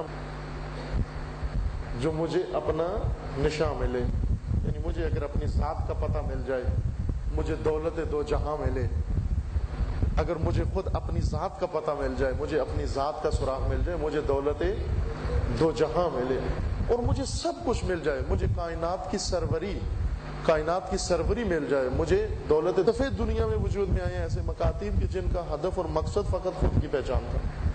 لہذا اپنے اندر ڈھونڈنے کے لیے سب سے پہلے اپنا تلاش کریں، خود میں کہاں ہوں، خود کہاں ہوں۔ جس کو خود مل جائے اس خود میں بہت ساری چیزیں بھی اس کو مل جائیں گی، اس خود کے اندر بہت کچھ تلاش کر لیتا ہے انسان۔ لیکن خود کا سراغ لانا، خود کا پتہ ڈھونڈنا یہ بہت مشکل کام ہے۔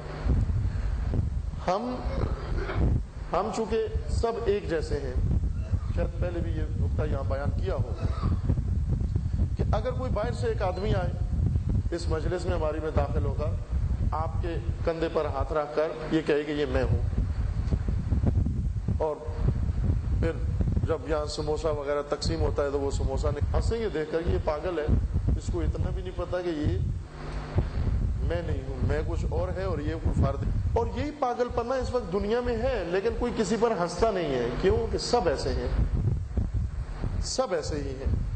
یعنی اس جہاں میں سب یہ کام کر رہے ہیں، یہ پاگل ہیں سب اس جہاں میں۔ یعنی اپنے علاوہ خود کو بھول کر غیر کو خود سمجھنا، یعنی ایک آدمی اپنے آپ کو بھول جائے اور دیوار کو کہے یہ میں ہوں، پاگل انسان ہے۔ اور یہی کام ہو رہا ہے صبح و شام۔ بس جب بھی ہم سے کوئی پوچھا جائے کہ آپ کون ہیں، ہم اپنے جسم کی طرف، باڈی کی طرف اشارہ کر دیتے ہیں یہ میں ہوں۔ یہ وہی خود فراموشی ہے۔ آپ اپنے میں تلاش کرو، نہ کہ غیر کو خود سمجھ کر پھر اس غیر میں تلاش کرو۔ غور کرو، اس خود میں دقت کرو نا، اس غیر کو ہٹاؤ، یہ جو حائل ہے آپ کے اور اپنے درمیان، اور خود تک پہنچو. جب خود تک پہنچو گے آپ کو اپنے اندر سب کچھ مل جائے گا، سب کچھ دریافت کر لو گے اپنے اندر. ساری مشکل یہ ہے کہ ہم غیر کو خود سمجھے ہوئے ہیں. جو میں اکثر عرض کیا کرتا ہوں، خود اور غیر میں پہچان کا وہ ایک عام سا لفظ ہے جو ہم صبح شام میرا. آیا ان دونوں میں فرق ہے یا نہیں ہے؟ میں اور میرے میں فرق ہے. میں اپنے لیے ہم استعمال کرتے ہیں اور میرا ان چیزوں کے لیے استعمال کرتے ہیں جو اس میں کے پاس ہیں، لیکن وہ چیزیں خود میں کا حصہ. یہ لباس میرا ہے. اب اسی طرح آپ اعضاء بدن میں آ جائیں، یہ ہاتھ میرا ہے، یہ میرا ہے، یہ گردن میری. تو میں پورے جسم کے بارے میں پوچھتا ہوں کہ یہ جسم میرا ہے، اور جو میرا ہو جائے وہ میں نہیں ہوتا. میرا ہونے کے مطلب یہی ہے کہ یہ میں نہیں، یہ کوئی غیر ہے جو میرے پاس ہے. تو جس کو میرا کہہ دیتے ہو وہ اس کو پھر میں کیوں کہتے ہو آپ؟ یہ گھر میرا ہے، نہ کہ میں گھر ہوں. یہ گھر میرا ہے. جس کو بھی آپ نے میرا کہہ دیا سمجھو وہ آپ نہیں ہے. آپ نے میرا تو تلاش کر لی، جتنی چیزیں میری تھی وہ تو مجھے مل گئی، گھر میرا، فلاں میرا، یہ میرا، وہ میرا. لیکن یہ سب جس کی ہیں وہ کہاں ہے؟ وہ میں کہاں ہے؟ یہ جو بول بول کے کہہ رہا ہے یہ میرا، وہ میرا، یہ میرا، وہ میرا. اب ایک دفعہ خود اس سے پوچھو کہ خود کیا ہو. اس کو اپنا بھی پتا ہے کچھ، اس کو صرف میرے کا علم ہے، میں کا علم نہیں. البتہ ایک کاذب میں ہماری زبانوں پر ہے، جھوٹی میں. ایک طرف سے کہتے ہیں کہ خود کی پہچان نہیں ہے، دوسری طرف سے ہر انسان میں بہت کرتا ہے. جہاں میں نہیں کہنا چاہیے وہاں میں استعمال کرتا ہے. بہت زیادہ جملہ جو ہم سے ادا ہوتا ہے وہ یہی میں ہے.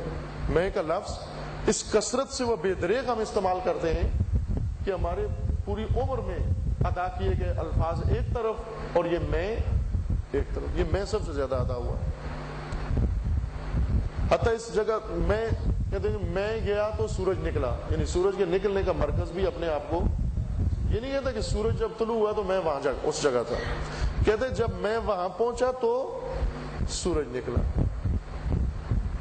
جب میں وہاں پہنچا تو رات ہو گئی، یعنی رات ہونے کا مرکز بھی میں. یہ نہیں کہتا کہ رات کے وقت میں پہنچا، نہ، میں پہنچا تو رات ہوئی، یعنی میں کی وجہ سے رات ہو گئی. اس قدر انسان اپنے آپ کو محور قرار دیتا ہے. میں یہ میں جھوٹی ہے. اس میں کو چھوڑ دیں، یہ خود ہی نہیں ہے، یہ کاذب ہے. میں ہمیشہ جو لگا رکھی ہے ہم نے، یہ خود ایک غیر ہے جس نے حقیقی خودی کی سیٹ سنبھال لیا، حقیقی میں کی سیٹ سنبھال لیا. یہ غیر ہے جو میں بن گیا بیٹھا ہے. اس زندگی میں جو سیٹ ایک دفعہ مل گئی ہے اسے چھوڑنا نہیں ہے، جو ہی چھوڑیں گے دوسرے آ کر سنبھال لیں گے کرنی. اس لیے کہ یہ میں حقیقی میں ہر ایک کی زبان پر میں کا لفظ چڑھا ہوا ہے. اور یہ سب دنگا فساد جتنا بھی دنیا میں ہے یہ سب اس میں نقصان پہنچاتی ہے. اس کی میں اس کے راستے بند کر دیتی ہے. اگر حقیقی میں اپنی مل جائے، حقیقی میں اور جھوٹی میں فرق یہ ہے کہ جھوٹی میں کو فقط میں معلوم ہے، خدا معلوم نہیں ہے. لیکن سچی خودی کو جب انسان پا لے یا سچی خودی تک انسان پہنچ جائے، وہ خودی اپنا ذکر نہیں بلکہ خدا کا ذکر کرتی ہے. سچی اور جھوٹی میں یہ فرق ہے. جھوٹی ہمیشہ اپنا تذکرہ کرے گی اور سچی خودی ہمیشہ خدا کا تذکرہ. چونکہ خود اور خدا میں بڑا گہرا رابطہ ہے. خود اور خدا میں بہت گہرا رابطہ ہے. اپنے من میں ڈوب کر آجا سراغ زندگی. وہ من جھوٹا من نہیں ہے، حقیقی من ہے جس میں ڈوب کر اپنی زندگی کا سراغ پا جا. پھر وہاں پر سب کچھ مل جاتا ہے انسان کو. قیامت بھی مل جاتی ہے، خدا بھی مل جاتا ہے. جب خود کے اندر اپنے اندر جب انسان خدا پاتا ہے، جیسے امیر المومنین نے فرمایا کہ میں ارادوں کے ٹوٹنے سے خدا کو سمجھا، یعنی اپنے اندر خدا کو پایا ہے. اور یہ صحیح مطلب ہے کہ انسان اگر اپنے اندر خدا کو نہ پا سکے باہر کا بھی خدا نہیں ملے گا. انسان یہ کائنات جو خدا نے ہمیں اپنے وجود کے طور پر دی ہے، اس میں خدا ملتا ہے انسان کو، قیامت ملتی ہے. پورا دین اسی اندر سمجھ میں آ جاتا ہے اگر انسان اس حقیقی خودی تک پہنچے. بس یہ بات درست ہے کہ ہمیں قیامت کا منظر اپنے اندر نظر آئے گا، لیکن پہلے خود تک تو پہنچے ہم. ابھی تو جھوٹی خودی سے سروکار ہے، اور جھوٹی خودی میں فقط انانیت نظر آئے گی اور کچھ بھی نظر. قیامت سے غفلت نظر آئے گی، قیامت سے دوری، معاد سے دوری نظر آئے گی.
ساتھ کے ساتھ. بس دراصل ہم معاد کی طرف گامزن ہیں، قیامت کی طرف رخ ہے. پیدا کر کے ہمارا رخ قیامت کی طرف کر دیا گیا ہے، معاد کی طرف. نہ چاہتے ہوئے بھی انسان سفر کی حالت میں ہے، لیکن یہ سفر سیرورت کی شکل میں ہے. اس سفر میں سیرورت ہے، سیر ہے اور سیرورت. سیر یعنی سفر، انا للہ و انا الیہ راجعون. اور سیرورت سے مراد یعنی بننا، یعنی ہونا، کہ انسان خدا سے خدا کی طرف جو جا رہا ہے، یعنی در حقیقت اس بیچ میں اللہ سے اللہ تک بن رہا ہے، ہو رہا ہے. یعنی اپنے آپ کو تشکیل دے رہا ہے، اپنی تعمیر کر رہا ہے، اور اپنی بنیاد رکھ کر اس کے اوپر اپنے وجود اور اپنی ہستی اور اپنی ذات کی عمارت کھڑی کر رہا ہے. خدا سے ہیں ہم اور خدا تک جا رہے ہیں. اس کو بہت سارے بزرگان نے مختلف تمثیل اور تشبیہ سے بیان کیا ہے مطلب کو، کہ کس طرح ہم خدا سے ہیں اور کس طرح خدا کی طرف جا رہے ہیں. ہم اس طرح سے نہیں ہیں جیسے ایک معمار عمارت بنا دیتا ہے اور پھر عمارت بغیر معمار کے کھڑی رہتی ہے. معمار مر بھی جائے، چلا بھی جائے اور عمارت سے لا تعلق بھی ہو جائے، پھر بھی عمارت اپنی جگہ پر پابرجا رہتی ہے. انسان کا وجود یا کائنات کا وجود ایسے نہیں خدا نے بنایا، بلکہ اس طرح سے بنایا ہے کہ ایک نہر اور ایک دریا کے مانند ہے. ایک دریا ہے انسان، یا ایک دریا ہے یہ نظام ہستی اور عالم ہستی، اور اس دریا کی طور پر، دریا کی صورت میں ہم اللہ کی طرف جا رہے ہیں. ہمارا وجود، ہم میں سے ہر ایک کا وجود ایسے ہے، اپنی ذات میں ایک دریا ہے گویا. اللہ سے اللہ کی طرف بھی جا رہے ہیں اور بیچ میں بن بھی رہے. زندگی پر اثر پڑ سکتا ہے اور ہم نتیجہ لے سکتے ہیں اس زندگی میں، وہ انسانی معاد اور انسانی قیامت ہے. اس کے لیے وہ نظام جس کے تحت خداوند تعالیٰ نے انسان کو پیدا کیا ہے اور جس کا انجام و اختتام بصورت معاد ہے، جب تک وہ نظام ذہن میں نہ آئے، اس کی تصویر،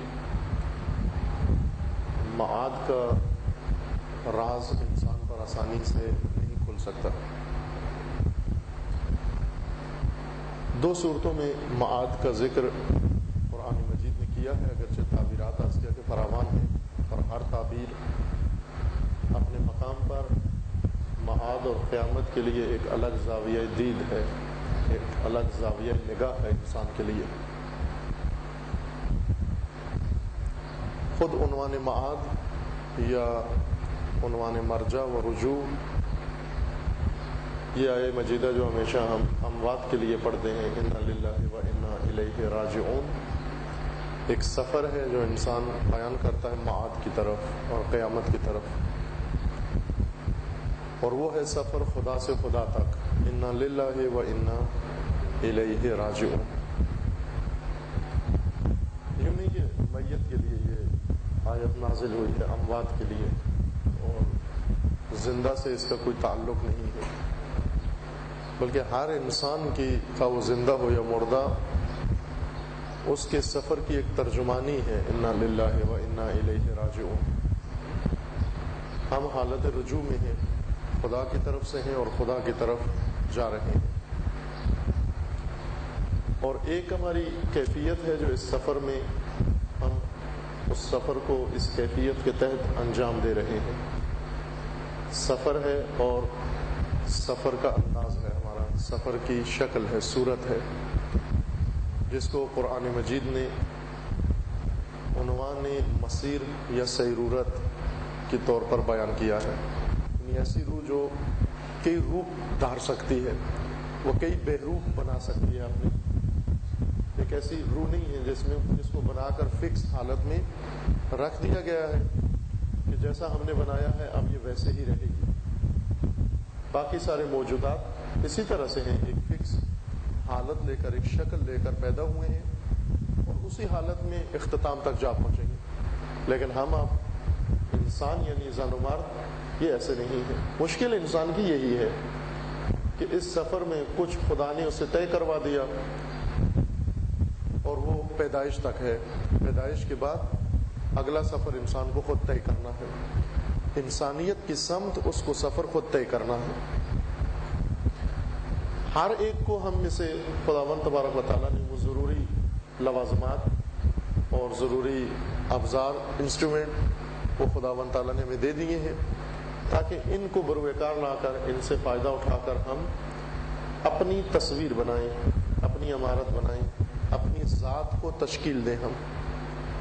ہم ایک ذات لے کر پیدا نہیں ہوئے، بلکہ ہمیں اپنی ذات بھی یہاں بنانا ہے، اپنی انسانیت بھی یہاں پہ تشکیل دینی ہے، اس کو بھی تعمیر کرنی ہے۔ اگر ایک تعمیر یافتہ اور اگر ایک ترتیب یافتہ شکل لے کر آتے اور فقط اس کو آگے بڑھانا ہوتا، یہ بہت آسان کام ہے، جیسے دیگر موجودات کر رہے ہیں، یعنی جیسے حیوانات، مختلف جانور یا دیگر موجودات کی صورتحال، یہ بہت آسان تھا۔ لیکن انسان کو یہاں پر آ کر اپنا وجود، اپنی ذات، اپنی انسانیت یہ خود سے بنانی ہے اپنے ہاتھ سے۔ لیکن انسان بعض دھوکے میں ہے، اور وہ ایک دھوکہ اس میں جلد کا دھوکہ ہے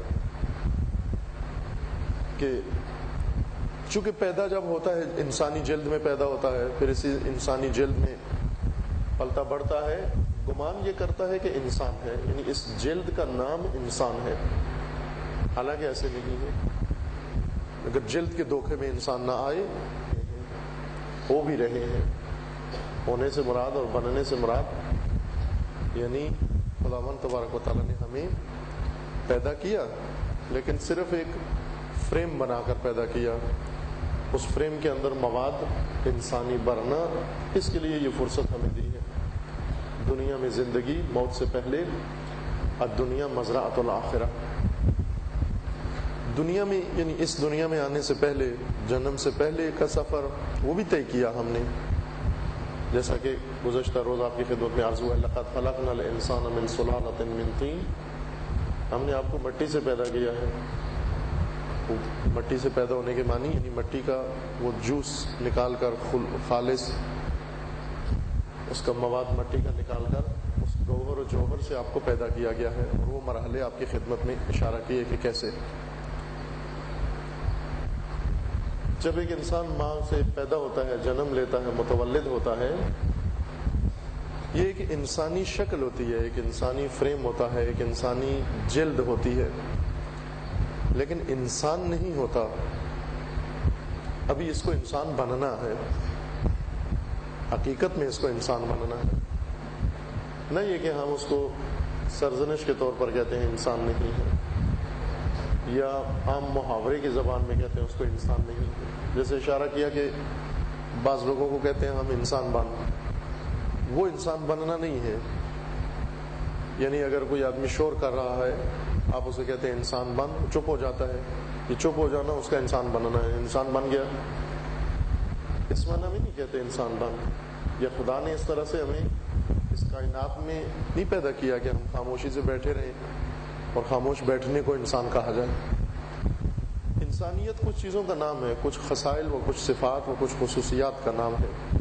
انسان ایک در حقیقت روح کے ایک روح کا نام ہے، روح کے ایک خاص کیفیت کا نام ہے انسان.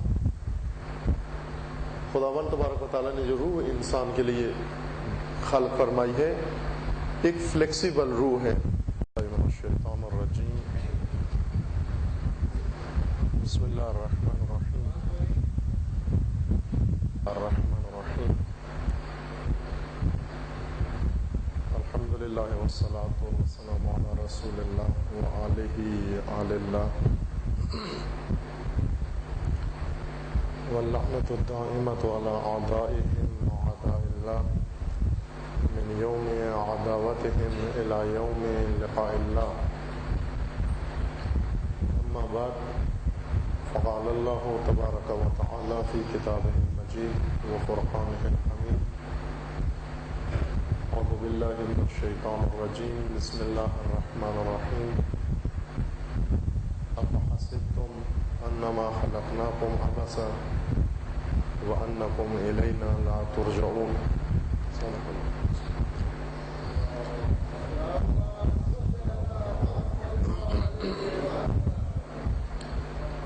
فلسفہ قیامت یا فلسفہ معاد موضوع گفتگو ہے، اور آپ کی خدمت میں عرض ہوا کہ قیامت اور معاد کا تعلق انسان سے ہے. اگر آیات جو قیامت کے بارے میں ہے اور معاد کے سلسلے میں جو نصوص موجود ہیں، روایات و آیات، ان میں محور و مرکز انسان ہے. اگرچہ معاد میں اور بھی حوادث ہیں اور بھی واقعات ہیں، زمین و آسمان کا خاتمہ، کائنات کا خاتمہ، بہشت کا تذکرہ اور دیگر موجودات، ملائکہ کا موجود ہونا، لیکن مرکز و محور گویا انسان ہے. اور خصوصیت کے ساتھ ہمارے لیے جو بات زیادہ اہمیت رکھتی ہے وہ انسانی معاد اور قیامت ہے. اگرچہ ہمیں دلچسپی معاد کے دوسرے شعبوں سے یا دوسرے حوادث سے بیشتر ہو، لیکن جس بات کا ہماری